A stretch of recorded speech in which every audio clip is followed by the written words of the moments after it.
ඔයාගේ දවස සාර්ථක කරගන්න ලේසිම විදිහ මම කියලා දෙන්නම්.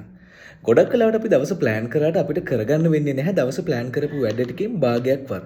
ඒකට හේතුව තමයි ගොඩක් කලාවට අපිට දේවල් කරනකොට හිතනවා මේක මට කරගන්න බැරි වෙයි මම මේක අසාර්ථක වෙයි කියන කාරණාව. ඒක හින්දා මම මේ කියන එක මතක තියාගෙන මේ විදිහට හෙටින්දා දවස පටන් ගන්න. ඒක තමයි it's okay to suck not okay to skip. මේක තමයි සරල කතාව. ඒ කියන්නේ ඔයා කරන වැඩේ ඔයා අවුල් කරගත්තට කමක් නැහැ. හැබැයි ඒක ස්කිප් කරන්න එපා. ඒක නොකර ඉන්න එපා. ඒ කියන්නේ එක්සැම්පල් එකක් විදිහට ඔයා පොතක් කියවන්න හිතාගෙන ඉන්නවා නම් ඔයා පිටු 10ක් කියාගන්න හිතනවා නම් ඔයාට කියව ගන්න පුළුවන් වෙන්නේ පිටුවක් විතර නම් කමක් නැහැ. ඒ පිටුව විතරක් හරි කියවන්න.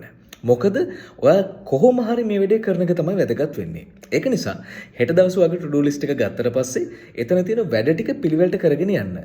කිසිම වැඩක් මග අරින්න එපා. සම්පූර්ණ කරගන්න බැරි වුණත් පොඩ්ඩක් හරි කරන්න උත්සාහ කරන්න.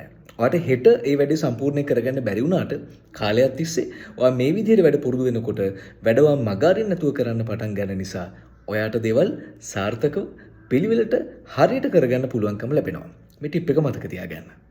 හිනා වෙලා හිටපන්.